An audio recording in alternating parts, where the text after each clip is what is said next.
The Leila Show. Beyond the New to the Leila Show, a culture cast where the power of conversation knows no bounds. Join us as we embark on thought provoking conversations that explore the ever evolving trends, untold histories, diverse cultures, and profound questions of existence with your host, me, Layla Ziari. Welcome back to another week of the Layla Show. Today we have guest Michael Lashomb with us, and he is an intuitive astrologer and a touring musician in the band Annie in the Water. So, welcome to the show. Catholic school, I was indoctrinated with that for like 16 years, and all that made me do is want to learn more about like everything else. Yeah. It's the one thing that I've been noticing is I've had particular experiences when I was younger that were of a nature of which I really couldn't explain, energetically what I was seeing, what I was feeling, what was communicating with me. And so I realized like from that there's definitely more energy coming in, and there's so much more of an expanse of what we understand and know in a human landscape. And working with a lot of my clients, I work with a lot of Reiki masters. I'm an astrologer, by the way. I'm an intuitive astrologer, besides being a touring musician and everything like that. So, but either way, what's been really kind of interesting is the big theme is how energy is moving through the personal vessel. The big message is like, how are you able to contain your energy field? How are you able to upcharge your energy field? How are you able to clean it, recycle it?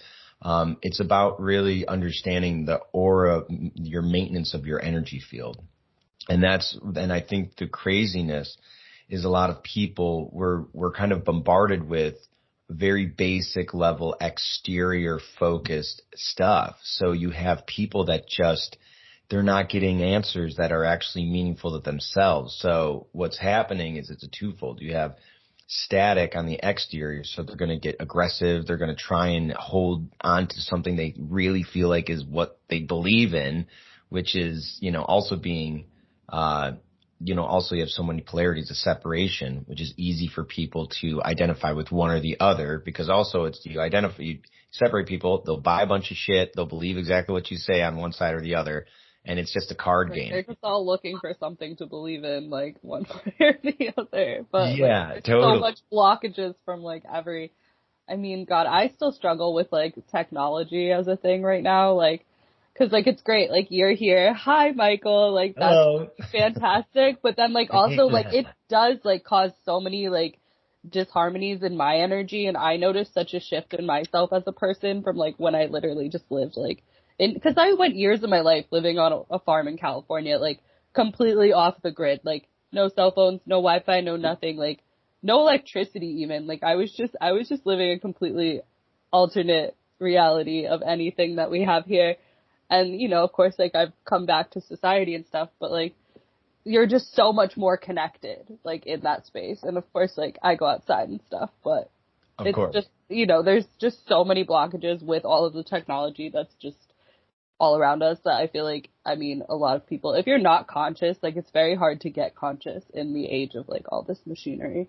Yeah, totally. That's like, and that's kind of the big theme that's been coming through. I work with a lot of my clients too, is, because it's a huge distraction. Like even myself, like I'll find cause it's a hypnosis really, it's meant to do that. The algorithms, the advertisements, how they're paid for, how we're kind of identified. They're purposely driven based upon like statistical and analytical processes that are catering to who we are as a consumer rather than who we are as really Like a person.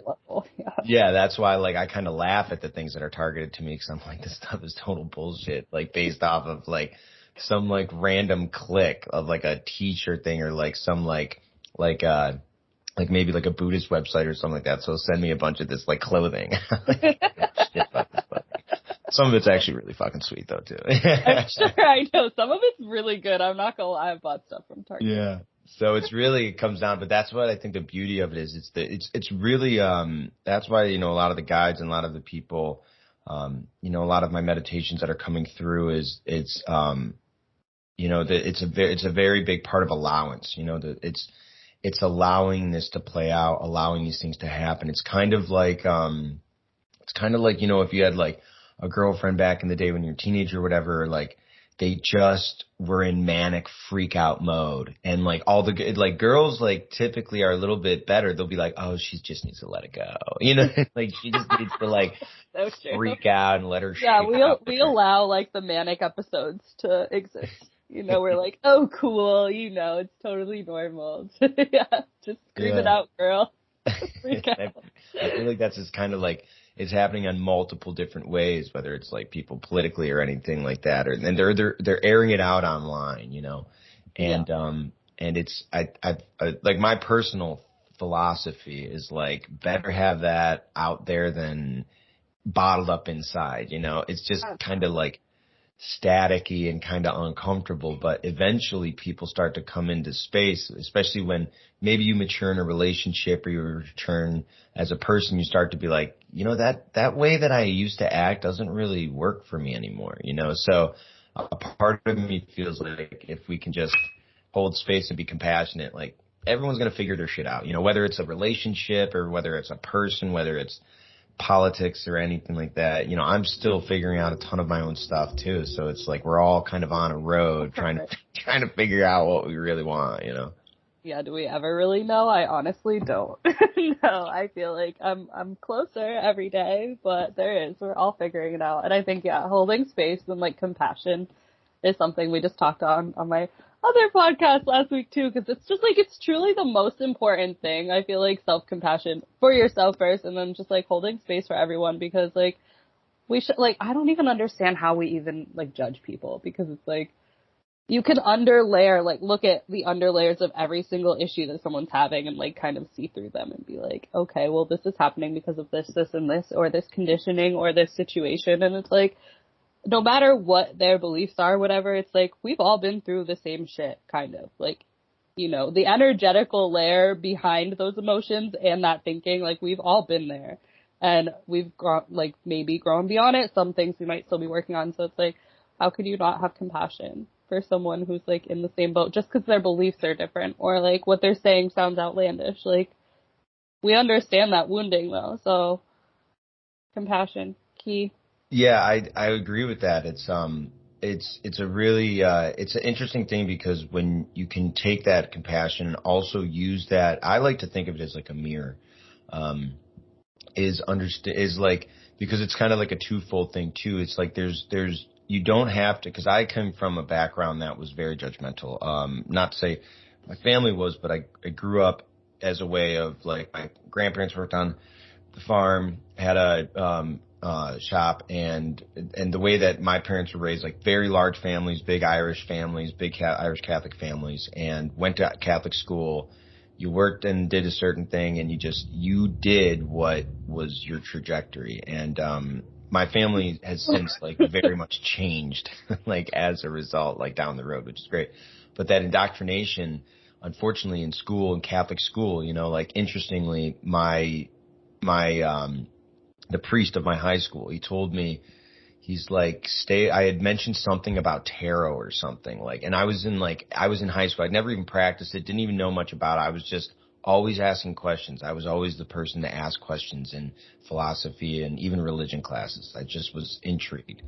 And I'll remember, he was like, tarot and astrology is of the devil. That is of the devil's work. Avoid that, blah, blah, blah. And I still go back to that fact where, you know, part of my job and actually assisting and helping people at a core, like, energetic space is based off of astrology and tarot. And I'm like, I don't feel evil, you know? And, no, you're doing the devil's work. I'm truly sorry. Your high school priest said so. Well, I mean, it is kind of funny because I literally just did a corporate reading for, I should know the name of the company. It's a massive video game company, but they do the video game Diablo, and they literally gave me like tarot cards from the game Diablo, and I was like, wow, this is irony. Like, yeah, but it's call like, the priest. Yeah, and the beauty of that too is like, it's just and kind of wrapping that up into judgments is like, that energy is people who are very focused on the base level of existence of the earth plane. So it's like, wanting sex for gratification or food or things like that. There's nothing really wrong with that. There's actually a beauty in that expression. There's a beauty in that ability to find ecstasy in moments. There's nothing wrong with that. I personally started to come into this space myself, knowing it's the mixture of that ecstasy mixed with also the balance of understanding how that practice comes into understanding how it works for me and how I move to the next level of it, kind of sifting through, like you sift through what works for you, and I can tell with you, it's like, you're probably an empathic person and a sensitive person. Very And much. so you have experiences that you go through that you feel called to, and then it might happen and then be like, oh man, actually that wasn't really the after effect I was hoping That's for. the story of my life. Well, like my good that whole we're on. ass life summed up into one fucking sentence. Right there. Wonderful. Yeah, because I was kind of getting that. So that's where the intuition comes through, and that's like the cool thing about that is I've come to the point now where I used to judge people. Like I'm in the jam band music scene too. I see people in absolute the dirtiest, druggiest, like Oh yeah. blown out element of their self. And now I can kind of step back from it. The thing is, it's a twofold. There's no judgment, and there's also knowing your energy field, knowing what's comfortable for yourself. Just like I was saying with you, is all those things you don't have to have regret or shame for, like things that you've done in the past. It's understanding where's your energetic like boundary. Now, this is the safetiness of boundaries, and it's there's nothing wrong with that. It's understanding like, I don't judge you for that. I hold space for, or like, and you can hold space for that to an extent and then be like, I appreciate that. And then that's kind of on the person. Just the balance side of it is like, I've indulged in it. I've learned from it. I've loved that. And it was wonderful. And now what's the next thing? Cause that's kind of the constant evolution. It's like, you can, like, if it's like sexual indulgence, like there's the beauty of it. And some people are meant to just have multiple partners and just feel it out and come in. That's their karma, because maybe the life before they were a monk or something like that. Right. It's like anybody, They deserve that. Like they deserve all the partners at that point. Like you earned it. You earned it. And even if this life, maybe they're just trying to experience something to understand what's gratifying for themselves, and that moves forward, and then they go, well, now I'm looking for maybe my divine partner. And that's the beauty of is the non-judgment. It's like, you don't have to judge the partner. You don't have to judge the person, or it's like, it could be drugs. Some people are meant to just get blown out on drugs maybe, and then come back to themselves, and they might have to learn from years of addiction to come back to themselves. That might have been their karma. That might have been what they were into. So it's like, it's the beauty between, having like not judging and, but also having safe boundaries around it too. It's the twofold, the duality, if you will. So long-winded, but duality, very important. And boundaries are very important, and learning the balance. God, I don't know, like my life has been a beautiful masterpiece of weird situations perpetually over and over. Like I've been involved in so many micro communities that like it still blows my mind to this day. Like, really? I've lived that life and that life and that life and that life and that life. Like, no way. That's not possible. But like balance has been like wholeheartedly my toughest lesson. Balance and boundaries. Cause like, I'm just like, oh, I'm supposed to be here. I'm here. And I just like fling myself in the fucking pit, like right in the middle. And I'm like, what's going on, guys? Like, oh, this situation, let me just fucking run into it, like crash into it like a train wreck and just shove myself in the middle and see what happens. So like that's been fun. I wouldn't take it back. But even totally. still, like balance, like between like just existing like with people and then like completely hermiting and just like, and then like the earth plane and complete indulgence and then like spirituality. Like I'm not always balanced, so I feel like. Yeah, totally. And I appreciate you sharing that, because the beauty of that is first of all, there's a sense of like honesty with yourself. There's some people that haven't even taken the time to stop and be like, is this what I really want? There's some people that they're so sensitive and they just jump into it. They get caught up in it, and it can be months down the road where they go, what am I doing? Like, where am I? Who am I with? What am I putting in my body? What am I, you know, and there's some people that like, you know, then there's those other people that your friends are just like, they'll have the 2 beers and then just be even keel and go and do their job. And like, you're like, how are you so centered and focused? You know? Yeah, like I don't know that. I'm like, but I'm not one of those people.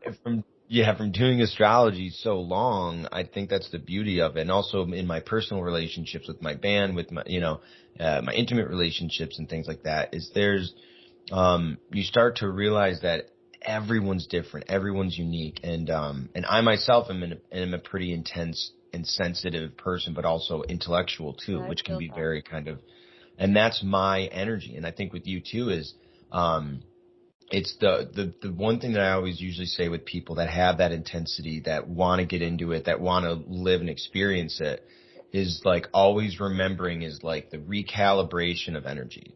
Always knowing that you have, and then also it's the intensity of energy. I always say focus on channeling your energy. Right. And that means because there's a couple things that can happen is that if maybe you're not getting sleep and you're on the road and you're going, you have the capability to do that. I'm very similar too. I've done that for a very long time. I still do that with my work. Yeah, but the thing is I've started to realize that there's cue points that I can find where I can go, okay, I know that if I keep this going, it's going to lead me down this other path, because I'm focused right now in a very centered, balanced place in my life where I am able to clear my energy and I'm in a very good energetic space. I've had experiences of literally the complete opposite, where like dark space, like bad, poor influence people, but I was interested in it. I wanted to learn. Like the problem with like people like us is the intellectual level of like, okay, yes, empathic, sure, but like as an intellect and someone interested in psychology and philosophy of like the human mind, like that will always fascinate me. Like it's not like dark situations I've been like, oh, I don't know they're dark. I fucking know they're dark, and I'm like, how interesting for my little database. And I feel like you probably feel that way too. Like any intellect is like completely fascinated with just like the dark nitty gritty of life as well as the light, because like it's fucking fascinating and there's no getting around its fascination. Yeah. And it's also kind of, there's ways to embrace it that I've found that are super helpful, to really face it dead on, because those I think what's happened in my life, I've had many injuries, really tough relationships, different, really challenging life changes, and experiences with substances, things like that. You know, I've really ran the gambit of like all the, different dimensions, and something happens where I'm like, oh man, okay, well there's this too. But, I feel like everybody kind of gets to a point where, well, what I would hope is that if people are self-reflective, you know, that's kind of the big thing is, and kind of going back on technology, I think people get caught up. I think people get heavily influenced by technology or validation outside of themselves, or materialistic ideologies, or around people. Like some people are so sensitive to other people, like they're a product of their external environment. Next thing you know, they're like caught up in a group that is like, I don't even like this group. So there's a tribe mentality. That's an old system too. And I think it really just comes back to me. You know, I'd gone through, even up to this year, what I realized I had this pattern of holding on to, old patterns. And what I realized is that they're like energetic strings of energy and streams of energy that I hadn't really gotten to the point of consciously recognizing and saying, is this good for me? Is this treating me and taking care of me? And so recognizing old patterns and how I was kind of minimizing them. And what happened is it ended up kind of blowing up in my face. But it was wonderful because it was kind of like shot me out of a cannon to be like, oh, whoa, I really know what I don't want now. And I really know what I do want now. And, I feel like it happened for a lot of us this year, like in the last year. Like, oh, totally. Me, myself, and every single person like in my soul tribe seems to be saying the same thing. Yeah, a lot of people who are in that realm, and I think people who are wanting to make decisions for themselves are conscious of it, are knowing in this past year specifically, it's kind of coming down to this, like, what do I really want? Where do I really want to live? Who do I really want to be with? Like, who am I at this, like, more core fundamental level? I think COVID kind of started breaking those boundaries down, and people, I think, were waking up then, but then you kind of went through this gauntlet. We're on the other side of it where it's like, well, what's the new thing I'm actually building? What am I working towards? Right. That's the big theme, you know, that I've been seeing with a lot of my clients too. I have a lot of people who are going through breakups, going through job transitions, going through health issues, like, you know, I'm getting those like emergency calls, like, can you jump on a call now? I'm like, yeah, like, we'll figure it out. I feel like if I was your client before this, you would have had so many emergency calls for me this year. Like, I am dying. I convinced myself I was dying so many fucking times this year. It's not even funny. Like, just like the dramatics of it all. Like, girl. Was that like panic attack kind of stuff, like anxiety stuff? I started having panic attacks this year for the first, and like I tell you, like if anyone took a microscope and picked apart my life, there would be a million times in the past that I should have been having anxiety attacks, if ever. Like, you know, I've lived an absolutely reckless and absurd and beautiful life, but like to put myself in weird situations, never stressed. This year, the day I turned 30, I was living in France. And all of a sudden, I just started getting panic attacks. I started having weird heart palpitations, fucking heart attacks, like freaked out, like just like completely lost my shit for the first time in my life. And I'm like, oh, that's not fun. So yeah, we can do it. Yeah, so I have like a philosophy. By no means am I a doctor, by the way. I do not have a professional medical degree. But what I've seen is a lot of times what happens is that's because like the energetic body and the nervous system, they get to a point, especially when there's a big change that happens, it gets to a point where it's kind of hardwiring, it's rewiring itself in like a hardwired system. You know, you're in a different country, this is different language. So what's happening is subconsciously, there's a different language you're having to pick up on. There's different cultural things you're having to pick up on. And it's so much for the system. The system just goes, rewire, you know. Exploded. I feel like my whole internal capacity just was like. And the thing is, reboot. Like, as probably uncomfortable as that was, it was probably like an amazing opportunity for you. You know, what would you say? Did you say that like? I mean, kind of explain to us like kind of when that happened, but then kind of the aftermath, if you would. I think I'm still in the aftermath because, like, I don't know, I moved to France like a year and a half ago, just on a whim, like I do everything. Oh, this is where I'm supposed to be. Oh, woo. But, you know, I had the same, like, complete naive perspective that, like, everything would work out and, like, languages are nothing and cultural differences. Oh, no big deal. I'm Leila. I got this. I'm champion of the world. But, like, lo and behold, hardest fucking thing I've ever done. Like, I've never been, like, more lonely, sad, like, confused, and just utterly lost in every capacity of my life. And, of course, like, I'm learning the language. I do kind of speak French now, but it's, like, just sitting at a table and, like, laughing at things you don't understand because you know you're supposed to laugh. Like, signing leases, like, oh my god, signing a fucking lease where you're like, oui, bien sûr, oui, j'ai compris, c'est mon maison, absolument, oui. And then you get there and you're like, what the fuck is all this shit I signed up for? You know?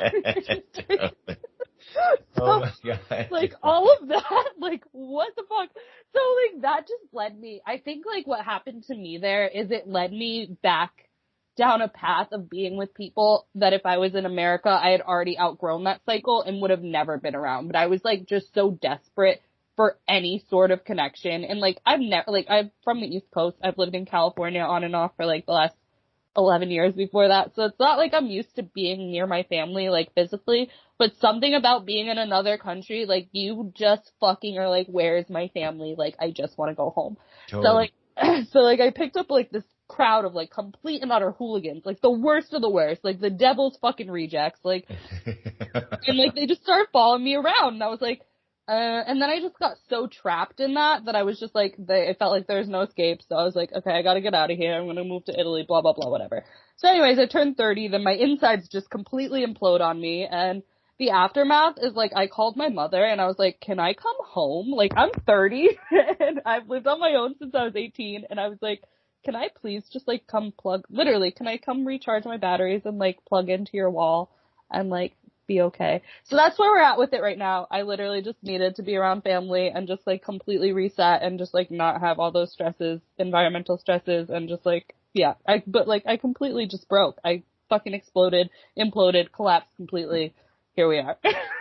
Well, the thing that's really interesting is you listen to your gut, you know, you listen to, because essentially what it is, well, I don't want to kind of create what it is, but there's different things that we can kind of look at to kind of say, you know, energetically, like what are some, you know, what are some kind of glimpses of understanding with this? Because that's the beauty of it. And that's why I like astrology so much and psychology, is because we're all really just trying to fucking figure this out. You know, we're all really trying our best to do that. You know, I have gone through particular situations, within, you know, like I said, in a multiverse kind of traumatic situations that blended clarity for me to be able to connect with more people. You know, I tend to connect with people who've gone through, a lot of trauma and of all different kinds now. And one of the things that I've recognized is that I've worked with people before too, is there can be this kind of energy that it could be stuff going on at the home when they're younger and they want to get away, or it's just like a small town and they're too big for the pond of which they're in and they need to see more. What happens is you're also, when you're at 30, you're at that Saturn's return as well. Saturn return's a bitch. Yeah, the thing that's beautiful about it that I've learned, because it's worked me pretty good to the bone. But the one thing I've noticed is, this is the interesting thing, is discipline. And I always say energetic discipline, because for some people, they hear the word discipline, they go, well, fuck that word. You know, I know my Aries is just like shudders. Like, I'm a well, yeah. So an example of energetic discipline with Aries is fire up your system yourself. So the one thing I always say with Aries, because one thing that happens with Aries energy, because I have a lot of Mars influence as well, is they tend to have so much robust energy that they light everybody else's fire, though. They end up doing this for that person, they do that, or like they get asked to go to like hang out with this person, and the next thing you know, they're just like adding all this energy to somebody else's realm, and then they come back to their own. They're like, my home space is not what I want. My physical space feels warped and empty. Like, and what I always say with Aries energy, and this is something I'm coming into myself, because I have my North Node in Aries. So a very large part of my trajectory is to embrace this Aries energy, because when I was younger, I was always team player, doing what was good for the family, large family, doing what was good for school. I was a good athlete. So all my coaches were like, Mike, we need you to do this. I was a captain in all my stuff because I was a good athlete. Everything was do this, and this, Michael, like have this go. And because I had so much energy and so much leadership energy naturally, and fire energy and passion, I thought that's what I was supposed to do. So discipline within Aries energy goes, actually, you know what I'm going to do? I'm going to build the fire in myself first. And like I say, is like build the bonfire, get the physical things. So that means like small little practices that get your physical body strengthened, and then light your bonfire and get that fucking thing hot as a pistol every morning, every day first. Kundalini. Yeah. Whatever really gets you kind of riled up, or you know what I mean? And then, because then the imagery of that is, okay, after you have your fire so well built, you can take some coals from that and give it to somebody else's fire, because you've already charged your own fire, rather than what happens a lot with Aries energy that I see like so much across the board is people have so much energy and they have a family member or a spouse or a relationship or a work environment, which they start their day directly in somebody else's space, directly using their passion, everything to contribute to somebody else's stuff.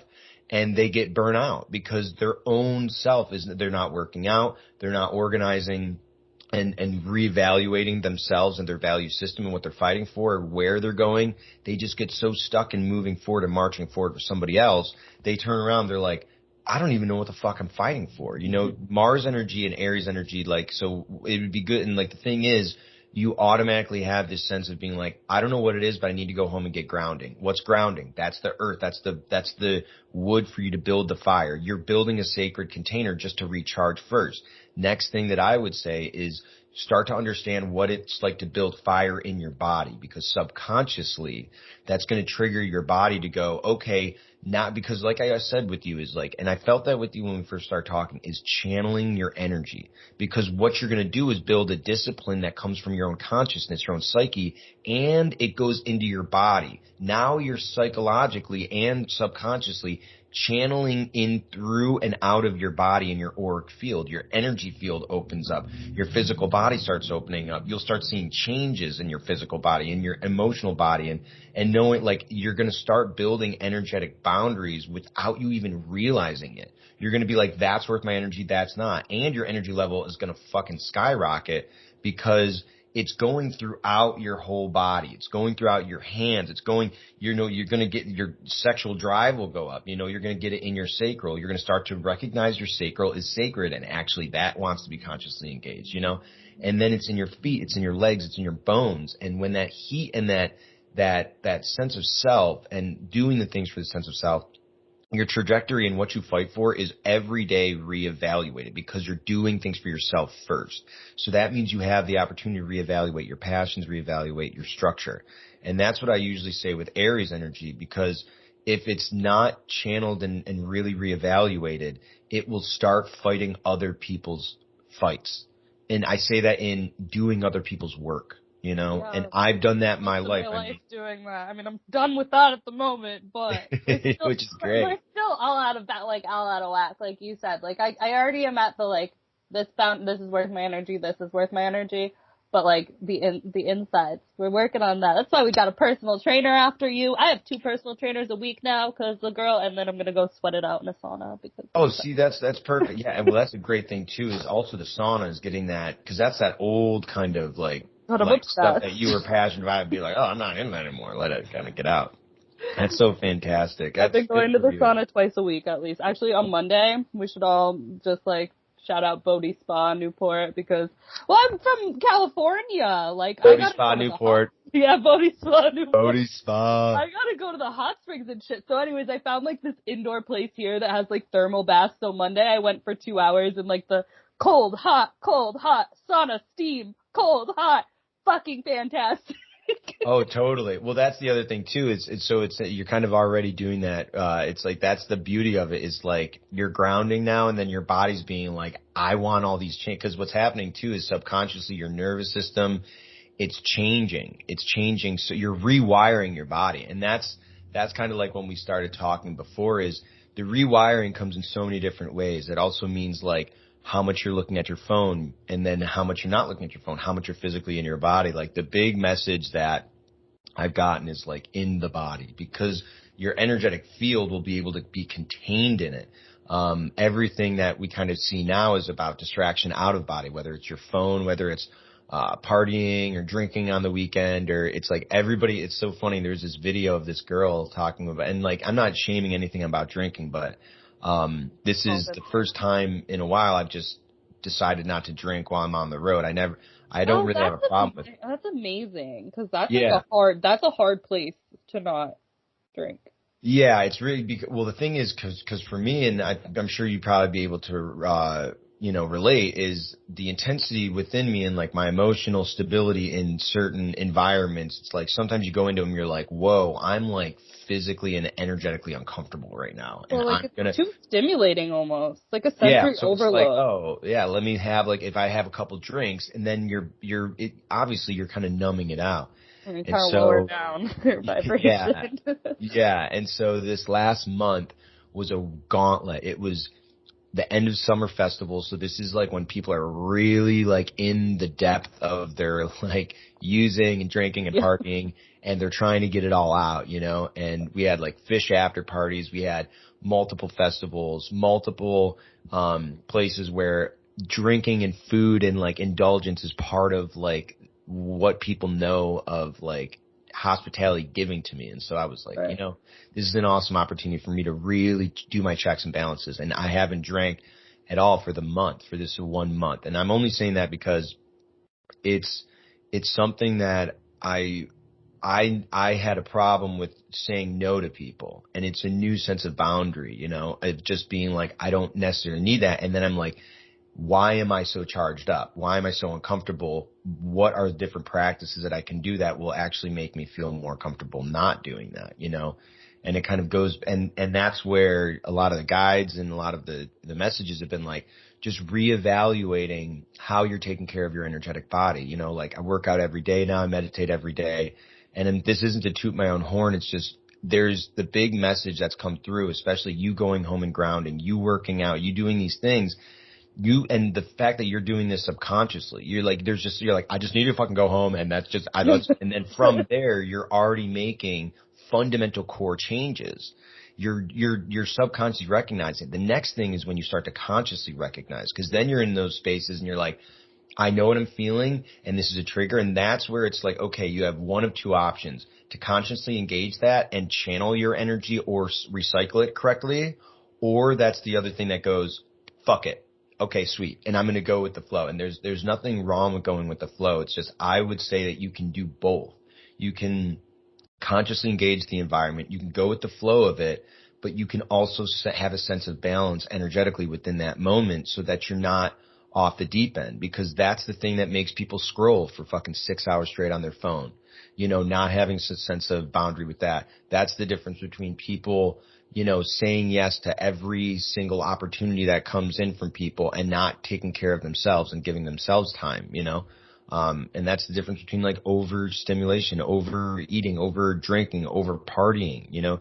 It's because it's subconsciously, we've been so used to that. We've been so used to wanting gratification from other people, wanting material needs, wanting to get some sort of attention, you know, from or stimulation or validation from a phone. And so I think like it requires a large amount of energy and decision making to change something that's been so hardwired. Because if you think about it, we've been stimulated, our age too, we've been stimulated by technology our whole life. So right. Now I would just say that it's like a prosthetic or anything like that. Technology can be used for assisting us. We have to be so consciously engaged with our own energy field that it becomes a tool of assistance. Yeah, totally. It's definitely like, it's like hyper conscious of it. Like that's like, I talk about this a lot, like just the phone thing and like, just like, oh, where AI is going and like, oh, we could use it as a tool to connect faster and easier so we can have more time for ourselves, or just like get completely consumed by it. But that's with everything, you know, and I feel like you said, you do get to a point where you're just like, no, but like, it usually comes from like a complete overstimulation. Like I'm also participating in no drink August or whatever month. Is this September? I don't know. I think it's September now. Yeah. Mine was like, I think it was like 4 days into August or something like that. It was like a whole bunch of things like happened in my life, and I was just like, you know what? This is the cue for me to really be like my time to figure out my stuff. Like, you know, I'd gone through a really gnarly thing that kind of threw all my stuff at me at one moment in time, and for me to really look at the stuff in the mirror, because it's like all the subconscious practices. I was like, whoa. Don't you love when it just hits you all at once? It's so much fucking fun. Yeah. And I never really took the time to like process that, you know. And then I kind of had the space open up about a month ago to really be like, wow, like, and it's great because now I can also not only love myself and kind of be centered within myself. Now I really understand what I'd be able to contribute to my band, my family. I've been driven to stay and hang out with my family more often now, which, you know, is a whole new thing. I used to be like, oh yeah, they're whatever. But now I'm like helping my family and being a participatory in my family.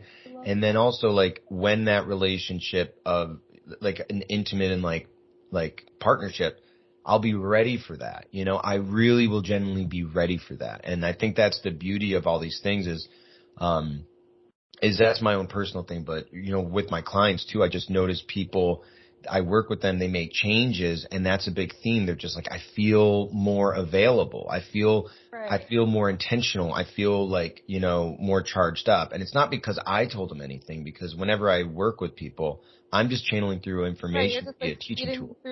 Feeling through their own energy and just, you're a channel. I mean, we're not magicians over here. I mean, you might be, I don't know. It's really funny because in astrology or in tarot, my life, the first card this woman pulled, she was like, well, with your life numbers, she's like, you are the alchemist, which is also the magician in tarot. Yeah, that's the magician. Yeah. You're like fucking guy magician. You are the see. I'm accessing my intuitive nature. What is my card? I don't know. I feel like I'm a wily high priestess or something, but like with a little bit of something.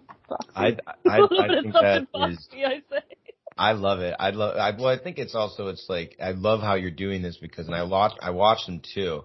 You're showing up really authentically. You're also making your guests feel comfortable to kind of be really who they are. And I think it's a great attribute though. You know, you're helping people be like, oh, fucking talk about whatever you want to talk about. Yeah. And it's like, that honesty is so like, and people I feel like gravitate towards that. Like they know what's an honest conversation as compared to not. And, you know, I think for you to build that container in that space is a beautiful thing. So well, it's helped me a lot too. Like what you said, like because like with like not drinking and stuff and overstimulation, like I have never, because like, you know, I mean, I'm not in a band, but I was on tour for quite a long time and in that scene and just like in a lot of places with a lot of fucking people, like coming up to you, screaming at you, fucking like bringing you places, you know what I mean? And it's just like, it's a lot. So like I used to just like overcompensate like with, drinking a lot or doing this. And I used to actually not be able to be in like social situations and not be drinking. So I feel like this podcast too has really like helped with that because it's like, oh, I can communicate with human beings, I think for like the first time in my life, like in a normal way. Yeah, totally. Yeah, totally. Well, I remember when I worked corporate, I remember it was so funny because, and even when I still do contracting for corporate events, but I mean, so much of networking and kind of blowing off steam or connecting with other people in the business are revolved around the wrap parties or the going out to the bar and drinking parties. Go to the pub. I don't know. It's not called the pub in America. But oh, I call it the pub. Yeah, okay. I definitely call it. Like, I like taverns and pubs. Well, you know, it's been a minute. I think because, yeah, I like a good Irish pub. I mean, it's funny because I haven't gone out drinking. Like, I haven't gone out actively drinking. Very good. I don't know, months probably, because when I'm traveling on the road, I mean, we play in either a venue. We're doing more venues now and festivals, which is great. Before we used to do more bars, you know, no green room.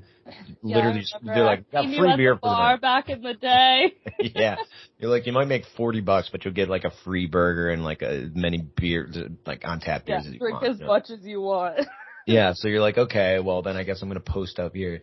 But I ended up stopping doing that too. So there's just like all little incremental changes that I've made. But yeah, I used to love, like the reason why I loved going to a pub though, because this is definitely where my Irish background comes into play, but like connection. I love connecting with people. That's what it's about. Know? And I think what happened for me was I realized that the alcohol though, it was relieving me of obviously maybe my, insecure, it kind of blows open the whole gambit, you know, so my insecurities are leaving, my, maybe my kind of awarenesses, my intuition, you know, my intuitive body is starting to now like quiet down and it's just free expression. So there's kind of like the addiction to that I felt because my responsibilities were getting bigger, you know, my sense of work and requirements and duties that I had to kind of fulfill were getting bigger and more people. And I started using alcohol as a disassociation. You know, I started using it to free myself of responsibilities. But then it would be like I would be gone for like 2 days, and then my recovery would be like 4 or 5 days. It just takes your whole life up, honestly. Oh, totally. And then when I started getting into astrology, that's kind of when my whole life started changing slowly, you know, and it really started kicking up. It kicked up like really heavy about 2 years ago, and then it kind of went down with Annie-in-the-Water, and then it just really started revamping back up. Only probably the last like 2 months ago. I'd kind of done them sparseled in between, but now it's like consistent. And that now it's just energetically, my energetic field, I want to be available. Like that's the thing that I love now is like the connection that I can have with people now is so much more authentic. You know, that's the beauty of it. It's the drinking and the alcohol and the drugs and the party favors and stuff. They were a way that I was utilizing them because other people that I was in association with were using them. So I thought that was how I wanted to connect, and how I've really made this sharp change of saying, well, I'm not going to do that now. Like I don't need that. I can still connect with them and have no judgment for them, but I can also like connect with myself. You know, that connection with self, the relationship with self before it goes externally is so imperative, because you're going to have consistency. You're going to be available more often. You know, it's like you use again and again and again, especially sensitive, energetic, sensitive people. Now you're being blown out for days on, and then and then it might even be unconscious, and then you do it again, and like next thing you know, you could be in a fog for a month. You know, you can be a fog for 2 months. You can be in a French fog for a year. Yeah, you could for an extended period of time, and then be like, who am I hanging out with? Where am I going? What am I doing? Like, where's my work? You know, where's my stuff? And that's like my work was suffering from it, my availability to be there for clients, you know. So I started realizing that, you know, and when I was drinking heavier in my 20s, I would go out and just go to dive bars all over the place and connect with like alcoholics and drug addicts. And like, you know, and it was a beautiful experience to learn from them. But then I would just be blown out. And then it was like, why am I hanging out with these people? Like, this is not the caliber. And I'm not saying that they're not of a caliber of me, but I'm in a different spectrum of color now, or like kind of different vibe. Like, not in that vibe. Yeah, but I thought that's how I wanted to decompress, you know, and I think that kind of encapsulates what we were talking about before, is we just get so caught up in these practices. We get so caught up in these things. But when we make that change energetically, we start channeling differently. We start utilizing our energy so much more consciously. And it's sad, because there's some of those people and some of those connections that we thought were authentic, and then you realize they're not. Yeah. You know, or they were at that moment of where you were, and then you start to grow into another space where, and like you can't go back to that space. Like it's, yeah, you totally resonate with that side of yourself, like, or you don't want to see yourself be that side of yourself, you know? Yeah, and it's beautiful too, because it gives obviously the other person the opportunity to kind of see and they have their journey too, and that's beautiful, you know. And I've even seen friends and associates that actually, after like they were using for years, or being totally out of their mind, and then I meet them years later and they're focused and they're on point, and I'm just like, holy cow, I have such a stronger connection with this person. So there's always opportunity for things to come back around. It's like I started to realize that the more I tune in with myself, my connection becomes authentic with somebody else that meets me in a place of harmony, rather than me constantly trying to be in a container with like my relationships that were disharmonious, and I would just be trying to do as much as I can to build harmony in them. Because what would happen was I would try so hard and so hard and so hard that I would do something. Eventually I would buckle underneath this kind of dissonance energy and this negative energy, that I would start incorporating poor practices. You know, I would start incorporating thinking negative thoughts, or being stuck in the past, or, you know, with whatever. And so it's kind of a long-winded statement, but it's just so reoccurring with my clients, is this want and need for a change or reprogramming, you know. And it's just, the theme has been coming through so heavy in all of my clients, and it's really it's no judgment. And the thing is, it's no judgment to anybody else. It's like the love for them, actually be like, I love you on your path. And this is friendships, relationships, work environments, anything.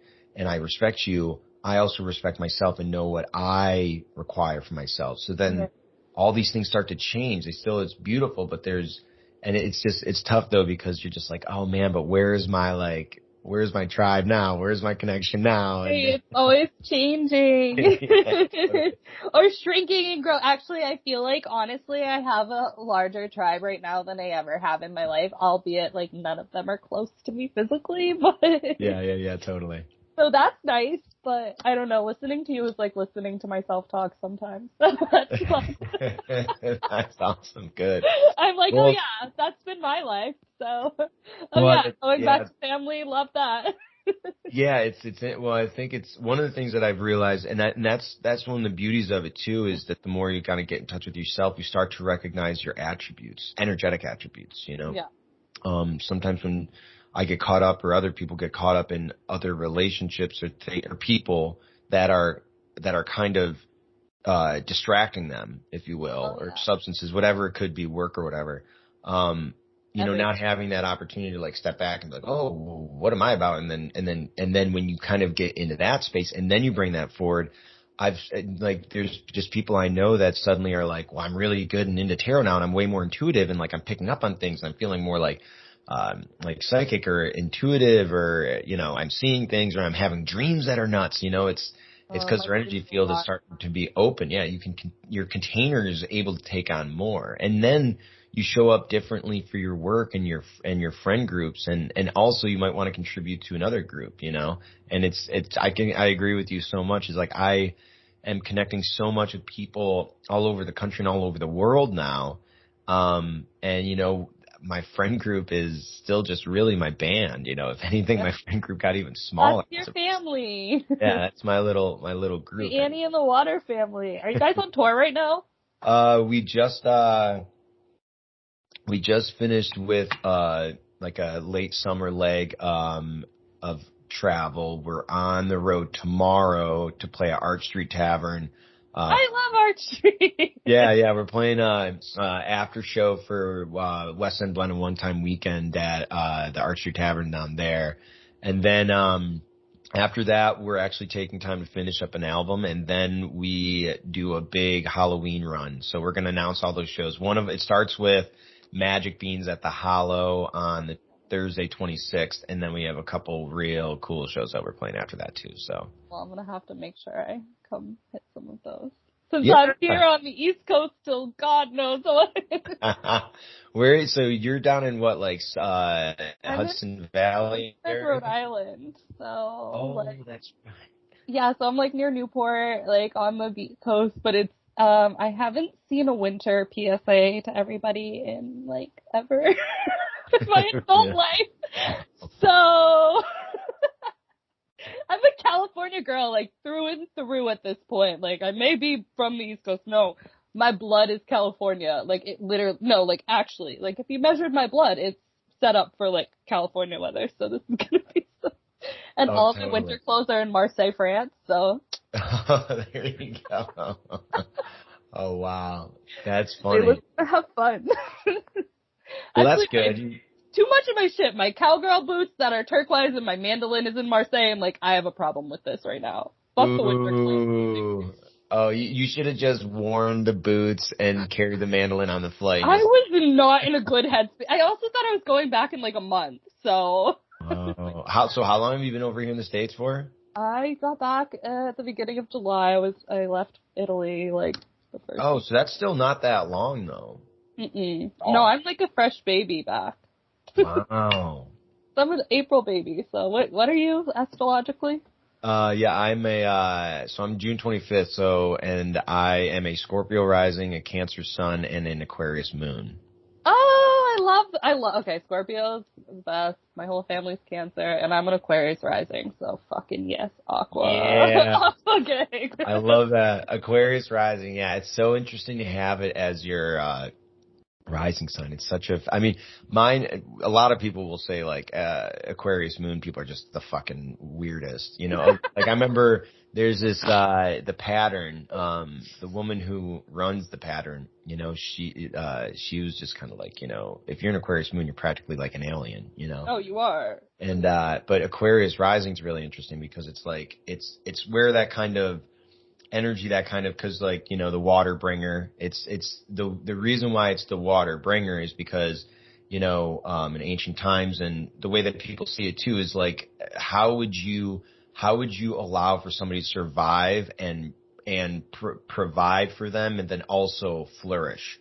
Just right. Like plants or anything, you bring water, you give water to people.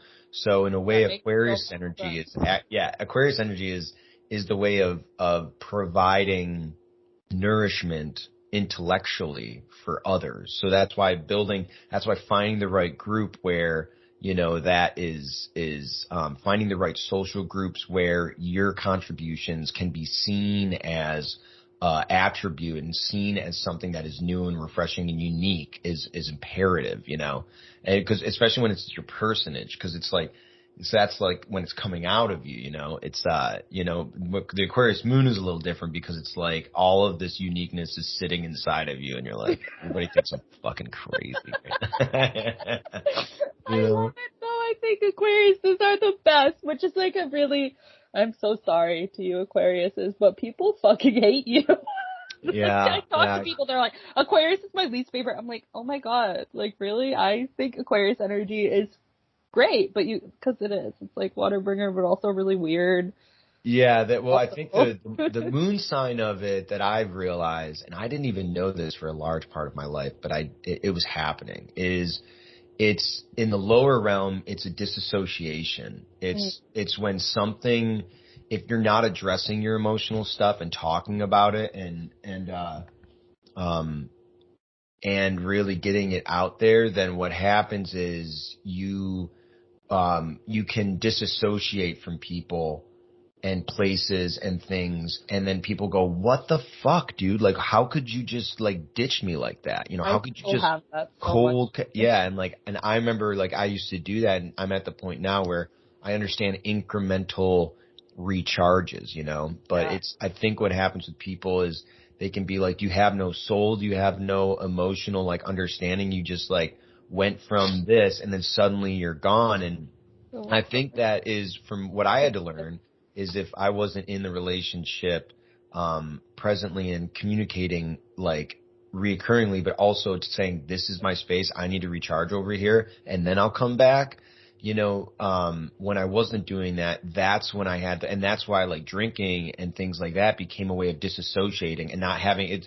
Essentially, you're not taking responsibility for your emotional well-being. You're not actually taking the time to have space emotionally to recharge. That was something that I learned, and thank God for astrology, you know, and it helped me feel validated. It helped me feel more safe within my own body. And and now it's like, and it's because of learning that, like, holy shit, I'm so much more aware of it now. And that's where I think Aquarius moons and Aquarius people get a bad rap, is people will assume that they have, because it's not so much emotion. It's actually, yeah, it's just like, no, this is actually my bound. Like when you start to use it for your benefit. It's my shield. I still use to this day, like to absolutely today, my Aquarian energy is my shield. Like I can literally just cut it off completely. Like you will be dead to me, deader than dead. And I mean like everything, like cup. But like it's not true. It's just like that's how I protect myself. Like my Aquarian, like cold hard instant detachment is literally my shield. Yeah, to, like, save myself. Because that Aquarian energy can feel so, it kind of picks up on, it's like a different kind of like psychic energy. It knows things. It just kind of knows things. And then if it's your outer sign, like that's for you keeping boundaries externally for sure, which is your rising sign, which is great.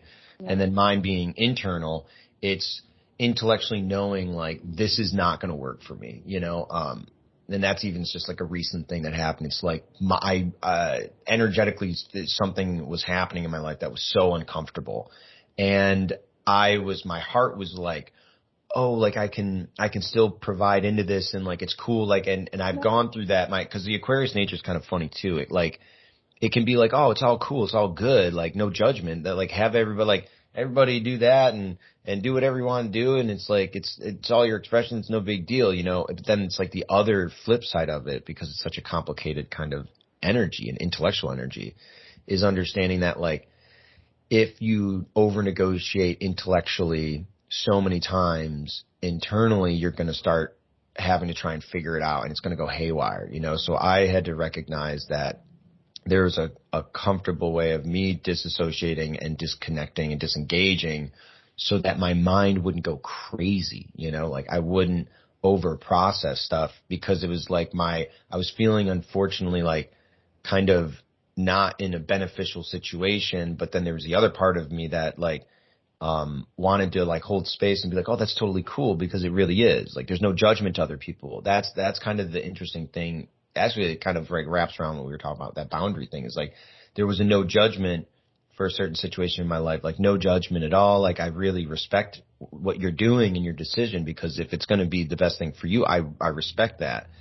it was the involvement of myself in that Right, stuff exactly. too. And that's where you have to be careful because, like, it is cool. Everybody do whatever the fuck it is you have to do. Like, literally anything, everything, if it's on your path. But yeah, that doesn't mean, like, you have, like, if you get yourself involved in that, then, yeah, it's not so good for you all the time, so. Yeah, totally. It's like my boundary was like, no. And that was kind of like a really wonderful lesson in itself too. And then you can kind of be like, you can kind of bless and release that person, Right. that situation, those habits, because you're just like, I learned so much from that. I'm so grateful for that. Now Right. I have a new path and now I have a new open energy. And it's like, where does that lead to, you know? And that's kind of the beauty within it, you know? So I've gone, it's funny because I've really had this mirrored, so it's funny we're talking about that Aquarius energy because really had this mirrored thing and having the space to be in my own space emotionally. I have no connections to any other, thing from my past anymore. It's the first time it's ever happened, you know? Yeah, it's great. Congratulations! Yeah. So this Aquarius energy, like Aquarius moon energy has really been like, ping, ping, ping, highlighted. I'm like, whoa, this is interesting, you know? So it's cool that we have that similar thread right there. I kind of love that for you because I'm kind of in the same space. So no more past. Although you in general are just like a kind of a blast from the past, just in like the realm of like what universe I used to exist in, which is funny. But I actually was thinking, I like saw you're doing astrology and I was like, I want him on my show, and then you reached out, so that was kind of cool. I feel like I manifested that.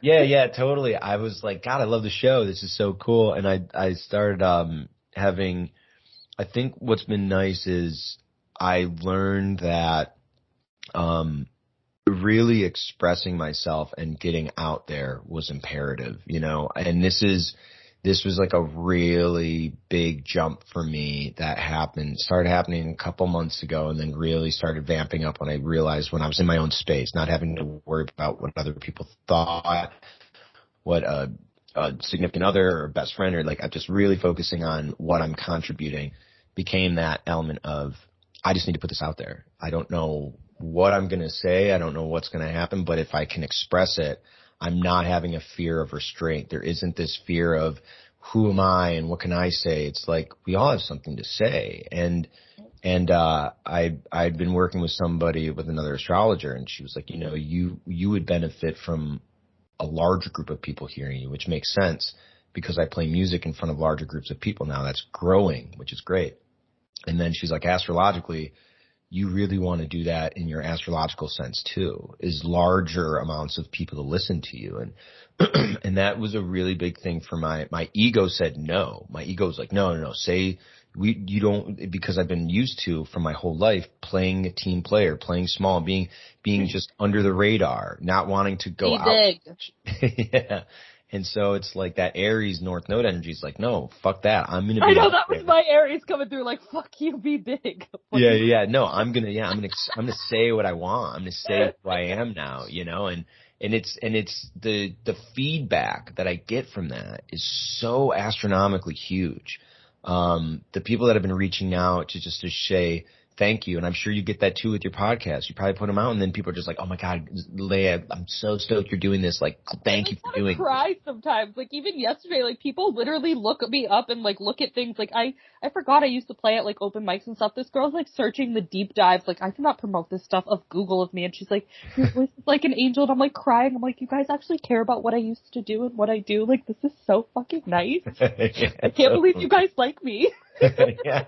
Well, it's like you're putting it out there, you know, and it's going out there. And that's why I kind of felt compelled to your show too. And I've been feeling it's like, just put it out there. Just like let it kind of resonate how it might resonate, you know, and that's where it's like these new groups of people have been coming into my life that I never expected in such a short amount of time, you know, because I'm actually being myself. You know, I'm not feeding some other thing or trying to fit somebody else's comfortability or working for somebody else. Yep. I'm doing my own thing, and that's what's going to bring a natural resonance. So I think with you and like I saw your stuff, like I knew you followed me and it was in like everything, and out of nowhere, I just felt compelled to reach out, you know, and be like, hey, like this is cool. I love what you're doing. And I've always wanted to say that I'd be glad to jump on the podcast. It's just a resonance, you know, it comes from this place of like, oh, authentically putting our shit out into the world. And that's like really what it's all about. And I just love that, like, you and I are both kind of experimenting with that in this, and like, I love how this, like, timelines are just mashing up with, like, a lot of people right now who are probably been on the same, like, timeline of spiritual journey as we have, like, our soul tribe, our group, it's our time now, like, hallelujah, because I've been wondering around here, like, for years, like, I have something to say, when do I get to say it, how do I say it, and then, like, you know, it's like right now we just kind of woke up and we're like, it's time. Totally. Yeah. I'm such an early bird now that I'm just like, oh, I'm so ready for, like, well, it's funny because, like, I'm in my space. I do a lot of my own personal space, kind of like energetic tuning for the day now. And so, like, I'll be, like, so charged up and it'll be like 8 o'clock in the morning. I'm like, I don't have anyone to hang out with. It's like my dog just, like, look at me like, what are we gonna do? Well, I'm all gassed up at 10 in the morning, like, woohoo, we can take over the world. But, I mean, we did start this at 9, so I feel you, though. I don't know. Sometimes I started being an early riser. I think it just kind of comes with, like, this shift. It's, like, waking up with the sun, like, kind of, like, it's kind of just, like, following the motion of the day, in essence. Like, you're more aligned with, like, the nature of, like, sunrise, wake up, hello world, sun sleep. Although I'm a moon child, so like, I have a weird balance between the two because I also want to be up all night, but, like, I'm tired, so I go to bed. But my moonness in me is like, oh. Yeah, totally. Well, it's funny because, you know, you start to realize, like, every autumn, and I'm planning to do this autumn, but every autumn I used to either do a big backcountry trip out in the woods, stay out in the woods for like 3 days hiking mountains, and then, or not that, I used to do really big paddling, kayak canoe trips. I love kayaking. Yeah, and I love it. I've been able to hit it up like twice in the past week after I haven't done it in a whole year. So it's like I'm back on that train, which is like so the water and I are just so but I stopped doing it about like 4 years ago. And I used to do it every fall. And the reason why is because I would be out in the woods for like 3-4 days, no phone, nothing. And you start to remember, like, we're actually, our circadian and our way of being is actually attached to nature, attached to the sun, attached to the flow of bugs and plants and animals, and when they have their circadian rhythm, and when we are like, and that's kind of like that native energy of like being aware of those energies and those spirits. They all have these little lessons to teach you.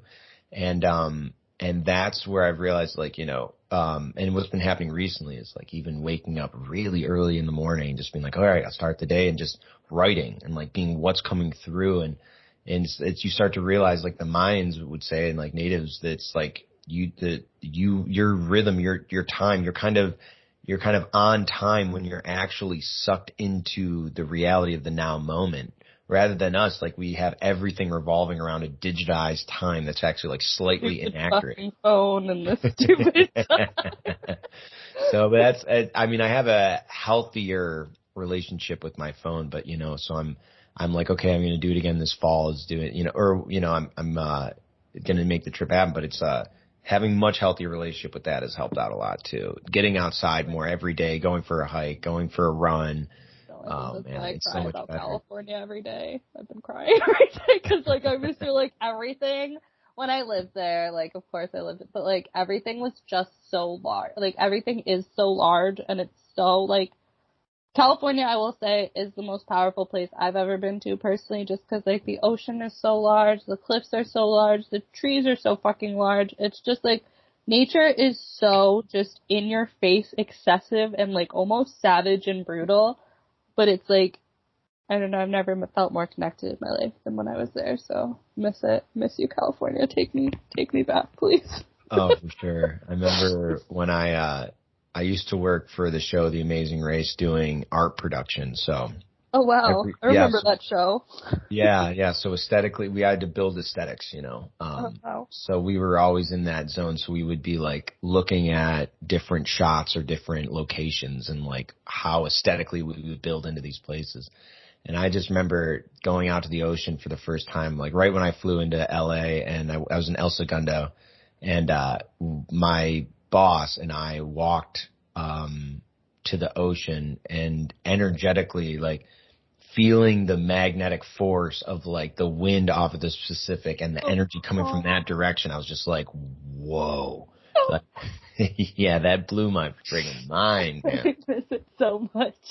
Like, don't make me cry, California. I love it. But it is. It's like it's out of this world. Like, we're on the East Coast, great, but like there's nothing I've ever felt that's a stronger force than that Pacific. Oh, absolutely. Fucking fury. Like, it's no joke.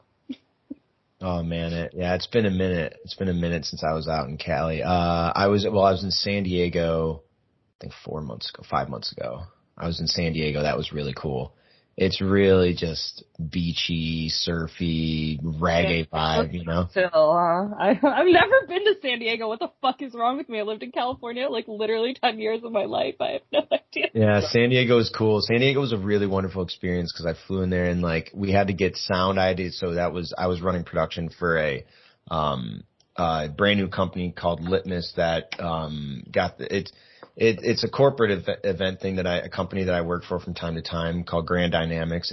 We do outdoor recreational events, but it's team building, but with like a lot more kind of, adventurous building and, programs into it. So we had to grab all this music production stuff and everything. So we go to this music, company and the guy who owns it, him and I immediately hit it off. And he puts on his music and starts doing dub mixing in his studio just for me. Like, sat me down. He's got a fucking huge PA system, and it's just reggae dub that he's doing through pedals and stuff like.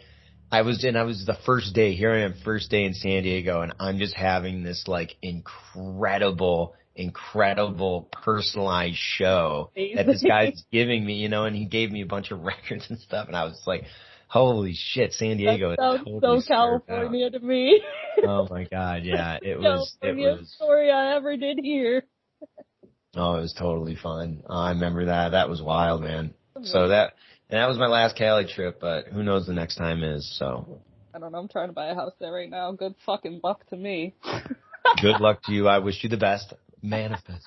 It's like my second Redwoods, you know, like the home I go to when I just want a home. You know, you could you know, just really go out there and just start chiseling into a redwood tree and just build little witch's den or something. I thought that'd be so cute, like a little fairy. I'm so about it. Yeah, totally. I'm just trying to manifest someone being like, hey, I heard you on the show. Here's the keys to your fucking cabin in Casadero. Like, yeah. Oh, dude, I support that. I support that fully. I mean, the place I'm in right now, it's crazy. I was at my camp, and it was last year, and I have this camp on the St. Lawrence River that's only open for about 5 months out of the year, you know, and I was sitting there and I was just like really needing to find a place to live. And I was just like, where am I going to live? And I had seen this organic food store randomly, and I was like meditating. I was like, Spirit help me, you know, like the whole thing. And, totally. And I just like settled in, and like it was just this message of like ping, Old Saratoga Mercantile, go check it out. And I was like, what? But I liked Schuylerville when I drove through I was driving through on the way to a show, and it was when I was first focusing on like having a cooler of organic food and food on the road too. So that's like the thing too. Not only not drinking, but clean food, you know? Yeah, because I've been in some of y'all tour buses. You guys eat like shit. Oh, dude. Oh my God. They're like, they're like, oh, well, we got dinner for you guys. It's like, sweet. Is it 3 boxes of fucking pizza? Yup. Yeah, that's what it is. So you're like, yeah, let me just fill my veins with a bunch of fucking dough. You know, that's exactly what's going to like have me puffs on the counter, candy on the counter, fucking sugary energy drinks. Like, you guys are going to die. Oh my God. Yeah, totally. Like, so I'm much more conscientious about that. It's like, which is great because I'm aware of what I'm going to put in my body and how I'm going to perform on the stage. You know, that's the big thing. I mean, I used to be so day drunk playing shows, you know, that was a thing. It was terrible. So either way, so I go through there on the way to a show, and I'm like, oh, like healthy food. And I go there, and I was like, I like the community. I talked to, you know, my landlord here now, and I was like, you know, I like the area. Do you know of anything that's available or open for me to rent? And they were like, no, not really, you know, but we start hanging out. We're hanging out and everything. And as we're like hanging out, we both, all of us, we're feeling like at the minimum a friend, like a very camaraderie friendly connection. Like we all felt comfortable together. Like I immediately met their son and it's just, there's such a camaraderie connected vibe. And next thing you know, I'm walking away and they're like, well, what do you want to check out our cabin? We do it for Airbnbs, but you could maybe stay in it. And I was like, it was so directly manifesting, I didn't even recognize it. I thought they were just showing it to me to be like, oh, hey, we have a cabin. I'm like, oh, cabins are cool. That's fucking sweet. They show me the thing. Here it is, like high ceilings, studio kitchen, like thing, back balcony that's got the sunset in the back. You know, like all the things that I literally was like manifesting, and like I wanted to manifest a place in proximity to clean, healthy, organic food, which is literally right out my front door. It's like, so it's pretty wild when I really looked at it. I was like, I can't believe this is happening. And it's so wonderful because I can contribute to the farm now. Like I can kind of get out of my own space, like, cause I sometimes would hermit too hard. Oh my God, I have that problem. Well, yeah, you fucking cancers, you hermit crabs. Yeah, totally. I'm like, fuck the world. I'm gonna die. Yeah, totally. I'm like, yeah, I'm not gonna see humans today. People are like, Leila, why do you leave me on red for like 2 months? I'm like, because in my mind I responded, but like, I don't know, girl. Like, yeah, totally. I opened my email one time for a video producer around here, and he was like, dude, you have 2,700 unread messages. He goes, that would like make me like freak out. I was like, yeah. I'm like, they're all mostly bullshit, but yeah, whatever, dude. It's hard. It's hard living, you know? It's hard to keep up with all these fucking people. Oh, totally. No, that's amazing about your cat. Okay, that's inspired me. So I'm just gonna have to, I'm so confused about where I want to live though. Okay, you know this. I have no fucking, I actually like the East Coast right now. I'm kind of digging it, but yeah. Then I'm like, should I go buy a house in Marseille or Italy because I do business in Italy now? Like now I am opening my vintage store again. I'm going to be in Florence half the year. So like, sick. I fucking love Italy. I would love to go and check that out. I've been definitely feeling called to internationally travel. Never have. It's ever. Everything. But like my dramatic ass, like trying to just immigrate to a new country, like fucking bye. I would love to just get to the point where I'm half and half, like half the year, instead of just like, bye America, I'm never gonna speak English again. Fucking see ya. Yeah, it's so funny that you say that because I had like, only in the past couple of years, like, I've always had this idea like, well, I obviously live in the Northeast and blah, blah, blah, blah, blah. And only in like the past 2 years, I'm like, wait, I think I was like, what's to say I can't have a place in the States and then also a place in Europe, you know, like. You should, and Europe is the best. Yeah. Oh my God, wait, but like, have you seen how cheap the Italian houses are right now? Oh yeah, well it's funny because, former relationship, her parents bought this just impeccably beautiful, unbelievable, like, Spanish chalet in this mountain town in Spain, and it's just, and they got it for like an unbelievable deal. Like you look at it, you're just like, this has got to be super, super expensive. And they just really banked on it. Like they just lucked out, you know. So and that's kind of like this new market, you know, just like these. I'm so into it. I signed up. I pay monthly fees for these people to like source me all the cheap houses under market in Italy, and like I open these things sometimes, and I'm like, what do you mean, like? I went in the kitchen crying the other day. I was like, this isn't Puglia! I can see the beach! And it was like all like Italian like architecture. It was so fucking cool. It was like this little like cavey Italian like beach home, and it was like $25,000. I was like, why? I was like, I want to buy this right now. My mom's like, you can't just go to Italy and buy that. I was like, why not? Mom, I'm getting a loan. I'm going to Italy. I'm there. Sell my antiques there. No, your vintage stuff, threads, vintage threads. Right. Yeah, that's awesome. Good for you though, man. That's a super cool endeavor. That's really, really cool. But you can do whatever. We can all do that. We can all live bi-coastal, bi-worldly, internationally. Oh, totally. I've been, it's funny because, I had an astrologer. She told me she's like, I can see you like living and playing in Spain. I was like, what? She's like, yeah, like Portugal specifically. But she's like, you have this energy that will be very well perceived and like resonating in Portugal and Spain specifically. And I was I can feel that. yeah, and I was like, well, they have this kind of energy of like folk.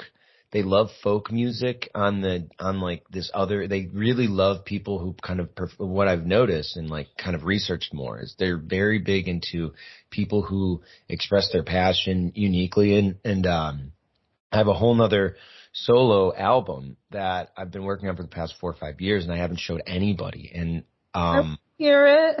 yeah, I'll show you. I have all the compositional work done. The next thing that I need to do is do the vocals, but I want the vocals to sound and really, really good. And so I've been really like not settling for anything other than impeccable, like professional quality. So but either way, I'm like settle for less. Yeah, and like our Annie in the Water stuff is getting these larger plays in Spain and like Portugal specifically, and so. I no think way. Yeah. So You're it's like tourist calling. Yo, totally.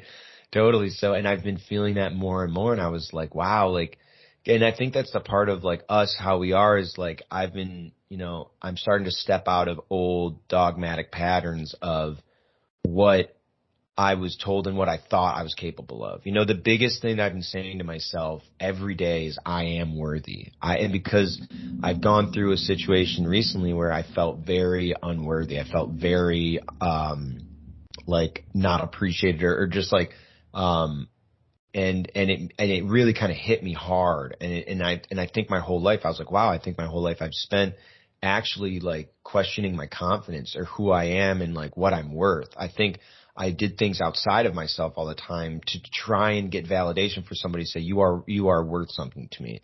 So when that thing left and would disappear, I felt this feeling of unworthiness. And so this new phase that I'm in, I'm like really grateful for. I'm like, oh no, I really am. Like, I'm just worthy of something even greater. And that's something that I feel like it's really healthy for all people to recognize is like we all are worthy of a thriving environment. We're just, even in Disney movies, we're thrown trauma and the parents dying and the kid has to be an orphan and it's like all trauma based, like for children stuff. And then like we go to work and it's all like all the things that you need to make sure you don't do or you'll get fired, or you go to school and if you don't pass a test, like there's so many things in our reality, quote unquote, that are based off of training people to play small, only getting the certain amount of success, only doing this.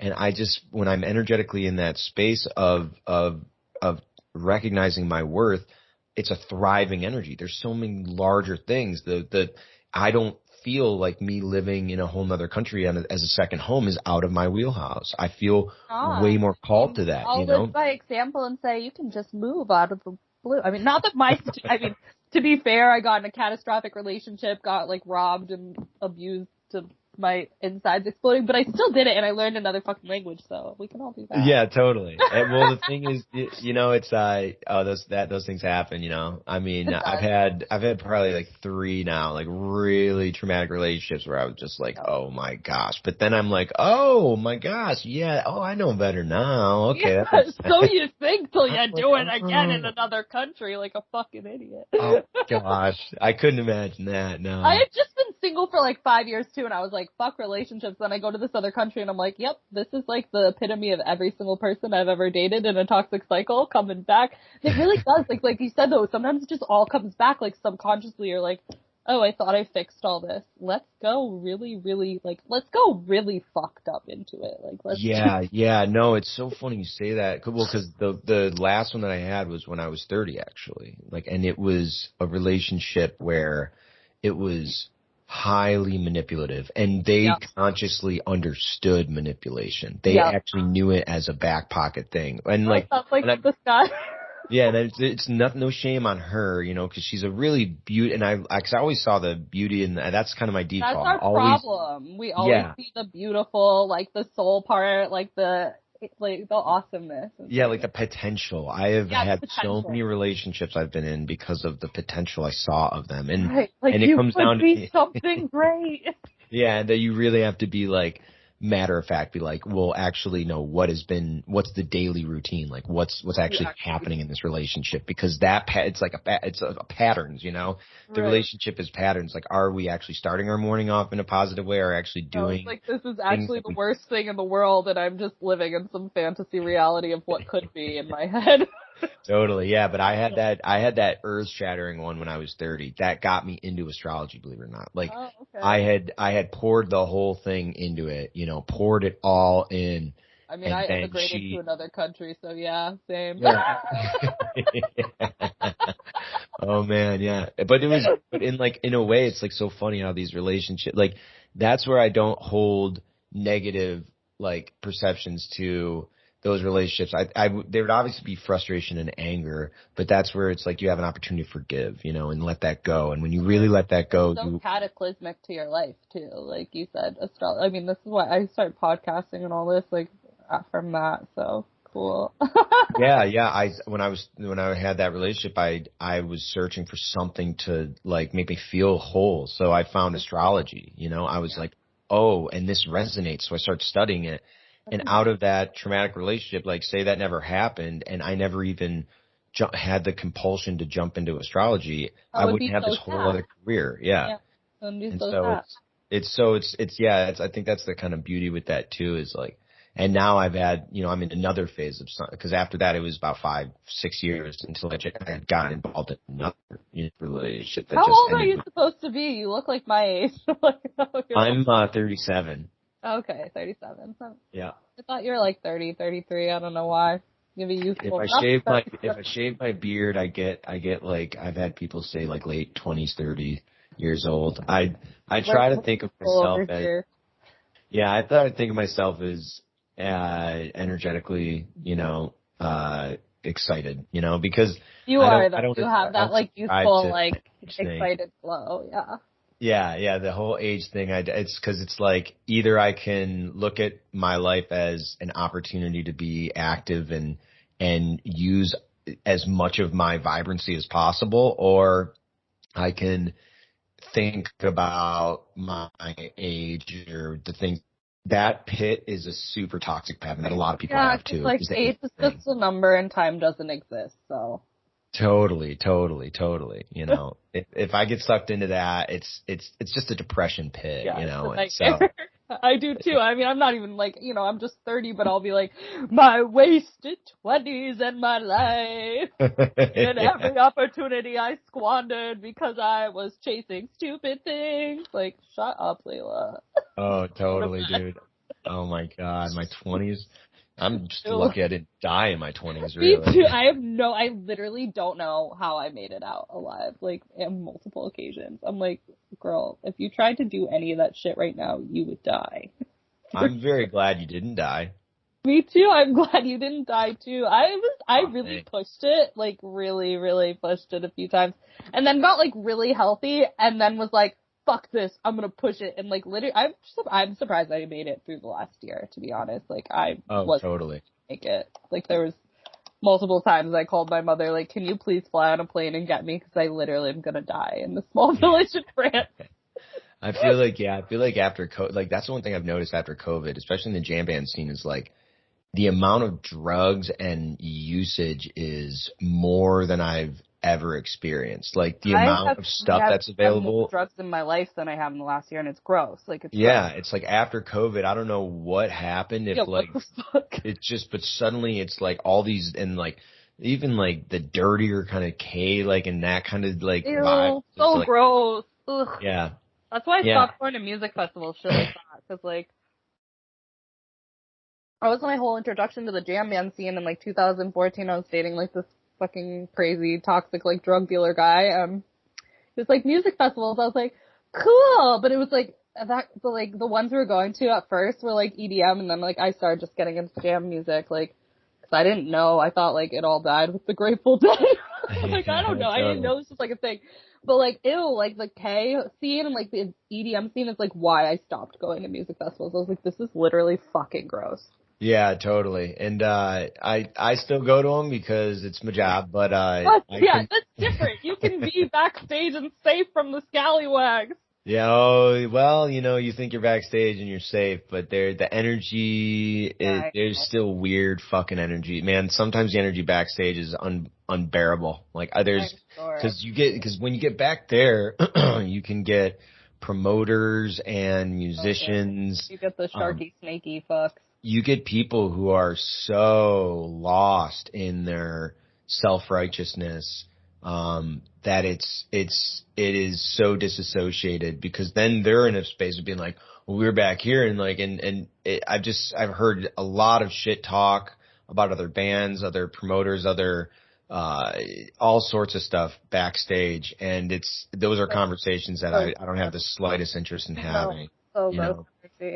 I just love connecting with people and talking about just real things that are exciting. Yeah, like their guitar tone, or like what they use as an amp, or like, venues they played, like really good conversation. And I'm not saying that all venues are like that. There's beautiful experiences I've had backstage, but there's definitely times, where backstage, you might even have like somebody that works. It's funny, but you never know how people are going to react, or even out front, people who get drawn to you, and they just, it's like a drug, and they want to kind of feed that more, and you go, okay, this is my boundary. So that's where I think that's a big part of where I'm not like huge, but I can feel energetically that I'm leveling up, and knowing the importance of having an energetic practice and boundary now, because these are all setting me up for when things get bigger, and I'm not trying to have to have that. Like, thank God you didn't get that before, like when you didn't have those, because that could like literally kill your soul and your spirit and you. Yeah, totally. So like all the things I've gone through recently to like really understand how I use my energy and how I share it is imperative, So is all things in good time, and it's like going with the ebb and flow of that has been so healthy and helpful for me. So that's kind of where I'm at. I guess that's a good that's a synapse right there. That's about my whole sum up of my life. That's a beautiful laugh there, Michael. Oh, thank you. Feel great. We're all talking Southern accents now out of nowhere. Oh, bless your heart. I don't know. That's like the only thing I can do. Well, I sure appreciate that there. That's fair. That's fair. Thanks and nice to you. That's real nice of you, sir. I'm going to go over to the cornfields and pick my apple jacks or whatever the fuck they do in the South. There is like an apple orchard right down the road from where I live, so I'll ask them if they do have apple jacks that grow off the tree. I'd be like, hey, so apple jacks, like they grow off the tree, right? Wait, do apple jacks, is that cereal even still like available?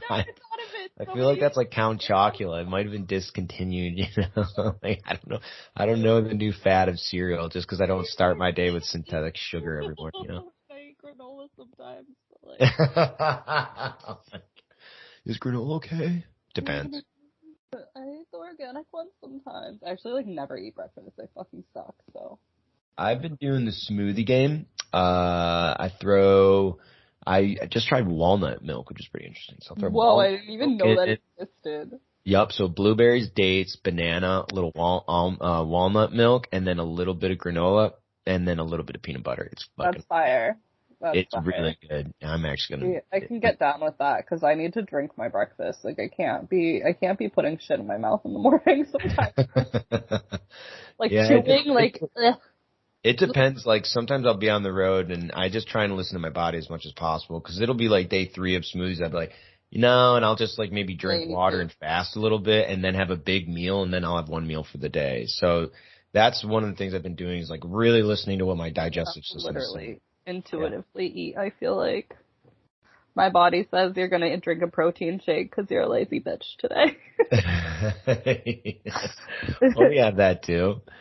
I mean, well, I'll eat a big lunch after, but I have a personal trainer at like 11:30, so I don't see myself like going to like put together a smoothie right now. I'm just like gonna put some protein and shake and almond milk in a fucking shaker.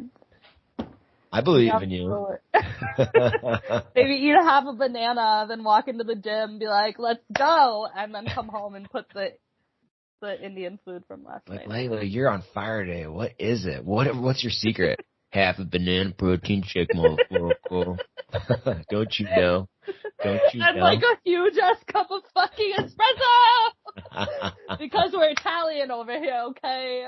Start like Fitness by Leila. Be like, this all started from the realization of the power of espresso and a half banana in a protein shake. You're like, this is what it is. This module. This is the what? If you want to get there, here it is. This is the secret. Fire up your system. If you want to live your best life, listen to me, Leila, your fitness coach. I don't know if fitness coach. I don't know if I just like half turned Charlie Day on them or like where we just went, but I'm here for it. Oh, I could totally produce a song to go behind that too, just like a. Come on, let's go, like, Michael. Welcome to Fitness by Leila. This is where my life is heading, you know? I believe in that life. I mean, maybe that's like just an alter ego, and you're like, by the way, everyone, that was a social experiment. Thank you for being a part of it. I'm now shutting down all accounts. I'm going back to Apple Jacks consumption. I'm such a fuckface, though. I would totally do such social experiments. And just like, I feel like I'm going to be that person. Give me an audience. I will fuck with them so hard. Go hard. Aries. Aries shine. Let that Aries shine. I'm crying. We're all stepping into our audiences now, ladies and gentlemen. By the way, I have to probably go and step outside and start trimming these plants. I have so much work to do out there. I'm like talking about like, I think it was the apple trees. We started talking about the apple trees and the apple jacks, and I'm like literally looking out there, and my farmer is like just in the heat, just like pulling leaves. I'm like, oh shit. Oh my god, but it's so hot today. Are you fucking? I would faint. Oh my god, drink so much water. What are you doing with your coffee? Chug a fucking gallon of water, you're gonna die. I'm gonna do that for sure. I have to, there's a whole different routine I have before I go out there, because I got my dog. My literal gallon of electrolyte water I'm chugging. Yeah, I front end my water drinking, so like I start the morning off with drinking a lot of water. And so I did that before we jumped on, and I'm almost out of my cup of coffee, so it's hydration station time now. Me too. I gotta chug all my electrolytes and go get my ass beat in the gym. Yo, go get your ass beat. I was like, I'm gonna finish the statement right now. Go get my ass beat. Go get your ass beat. Congratulations. You know, I wish you all the best of luck getting your ass beat today. I hope they beat it real hard. I go get my son and a bunch of cannabis plants right now, so. That sounds really good. You're living your best plant life. I'm a steward of the earth, ladies and gentlemen. You are. I'm gonna go be a plant now. Oh man, I love that. Yeah, get to work, Michael. You're lollygagging over here. I know. Well, Leila, I just want to say that I appreciate you. I appreciate what you're doing. I think it's really wonderful that you provide this. And I want to say, for me, I thank you for providing and allowing that container for me to speak, openly and freely. And it's very refreshing and appreciated. So I appreciate you very much. Thank you for being in my container. I appreciate you coming to my container. Absolutely. It's a pleasure. Keep in touch, Michael. Don't go be a stranger now for 87 years. If we're alive in 87 years, I'm totally writing you a letter. Like, I love letters. I'm back. It better be a letter. I expect it now, okay? Yeah, it'll have a wax seal on it and everything. I'll have a guy in a suit deliver it for you with white gloves on. Like, Leila, we have a message from Mr. Lashomb. You're like, 87 years to the date. It's been 87 years. To the moment of Wednesday, September 6, 2023. We have a long way to go. Do you think we'll make it? No, I don't know. Well, maybe. Fuck it. Who knows, man? If I keep drinking smoothies and you keep doing half bananas and protein shakes, we'll probably be all right. I think we might make it. Well, I will keep in touch gladly. I will. I'm stoked for it, and I'm stoked for this to hit the airways for people, and I'm grateful for you. Thank you so much, darling. Thank you. Have a lovely day in the farm. You have a lovely day as well, darling. Bye. Bisous, ciao. Mwah. The Leila Show.